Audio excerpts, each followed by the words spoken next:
درود و سلام به همگی. به روز 4 از دوره 50 فعل تو 5 روز خوش اومدید. بریم فعل اول امروز رو با هم دیگه یاد بگیریم. فعل run به معنای دویدن. I run in the park. من میدوام تو پارک. They run fast. اونها میدوان سریع. Fast. Okay? The dog runs to the door. اون سگه که میشناسیمش میدوه به سمت در. این به سمت رو با to گفتیم. Runs to the door. خب فعل بعدی walk. حالا که دویدیم میخوایم راه بریم. Walk. I walk to school. من پیاده میرم به مدرسه. پس اگه میخوایم بگین جایی رو پیاده میرین، با پا میرین، پیاده روی میکنین به اونجا میرسین، از فعل walk استفاده میکنین، بعد to رو میذارین و بعدم جایی که بهش میرید. We walk together. ما با هم پیاده روی میکنیم. You walk every morning. شما، حالا یا تو یا شماها فرق نمیکنه، پیاده روی میکنین هر صبح.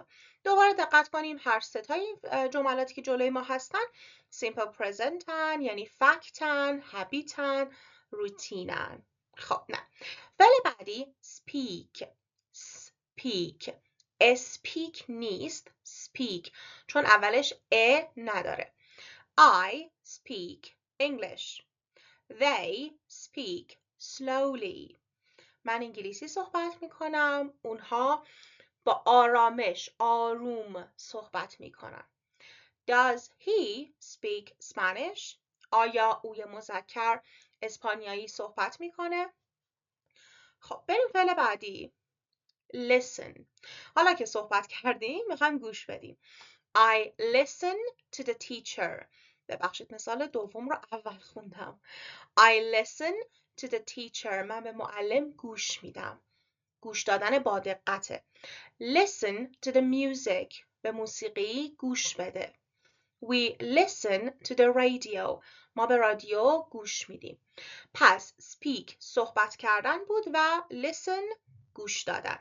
و دقت کنید بعد از listen ما از to استفاده کردیم که بگیم به چه چیزی داریم گوش میدیم.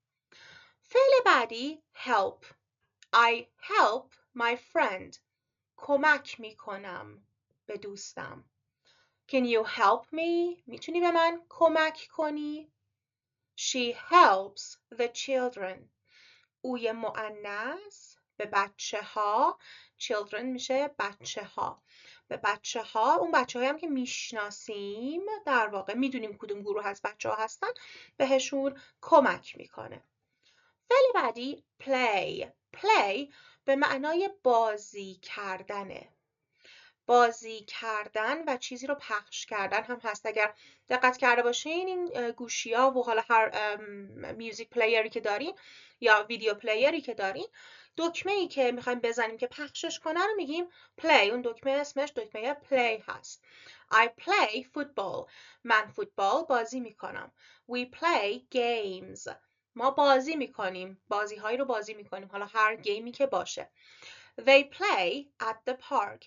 اونها تو پارک بازی میکنن.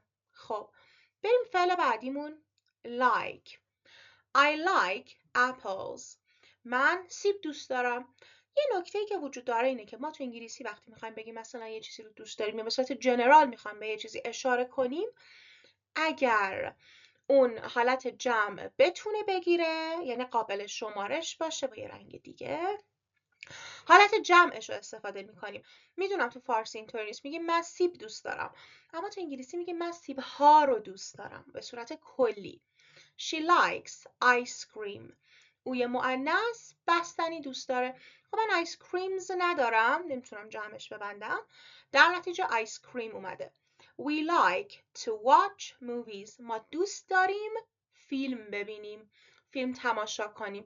ببینید برای دیدن فیلم من از look استفاده نکردم، از watch استفاده کردم. فرق watch و look اینه که watch بسیار اکتیو تر، طولانی تر و look ممکنه یک لحظه باشه که شما به چیزی دقت میکنین، چند ثانیه نگاش میکنید. ما یه فعل دیگه هم داشتیم see به معنای دیدن. ببینید see خیلی پسیوتر، مجهولتر، بدون دقت زیاده که فقط یه چیزی میاد توی محیط دیداری شما. look وقتیه که بهش نگاه میکنید برای چند ثانیه. watch وقتیه که با دقت برای مدت طولانی تر به یه چیزی توجه میکنید. فعل بعدی live. ببینید تلفظ این فعل خیلی مهمه، چون ما لایو هم داریم، alive هم داریم، living هم داریم. یعنی مدل های مختلفی، دیکته های مشابه ولی نحوه تلفظ های متفاوت و جایگاه متفاوت توی جمله میتونن بگیرن که verb باشن، noun باشن، adjective باشن. بعدا در موردش با هم دیگه صحبت خواهیم کرد. اما چیزی که الان مهمه یاد بگیریم، فعل اگر هست live خونده میشه. I live in London.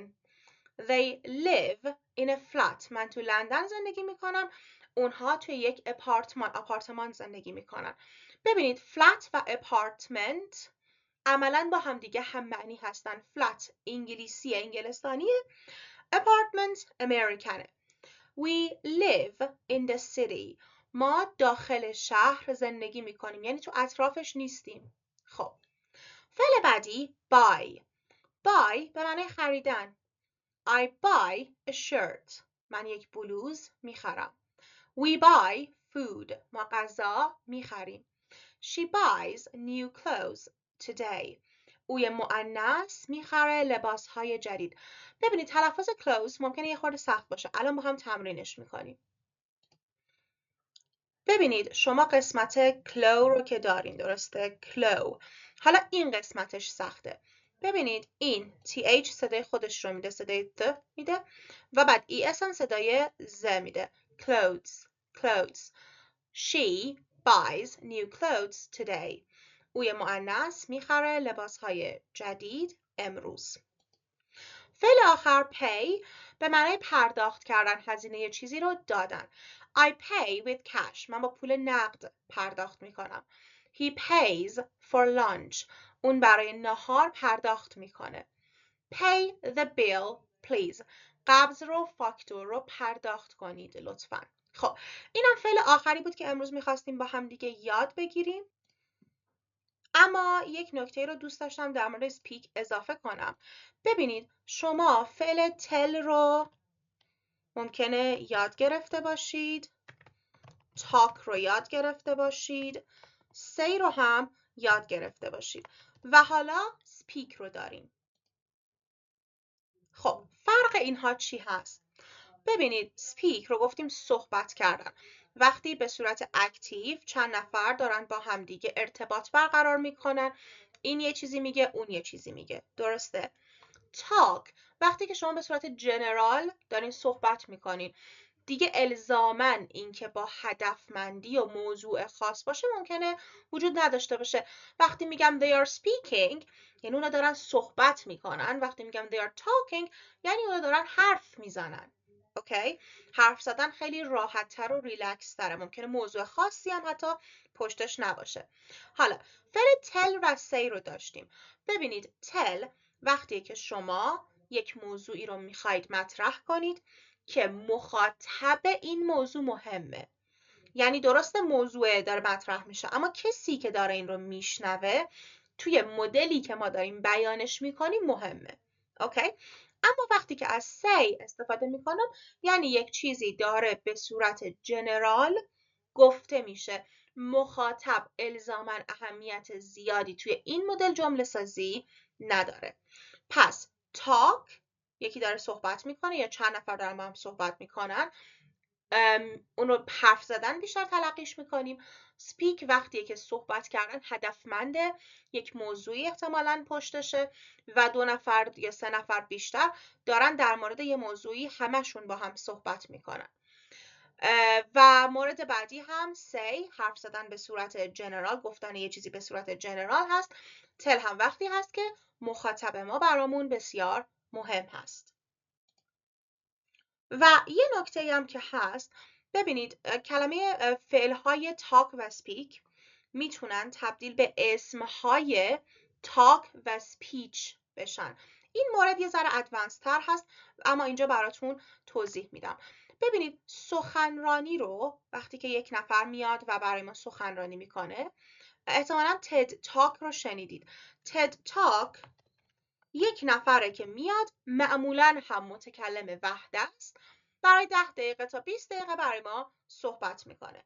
از اون طرف ما speech رو هم داریم. speech هم به معنای سخنرانیه. این noun هست، این هم noun هست. پس ما از فعل هامون تونستیم اسم بسازیم. این نکته آخر امروز بود. مرسی بابت توجهتون. لطفاً حتما از نکات نوت برداری کنین و حتما جملات خودتون رو بنویسید. See you soon.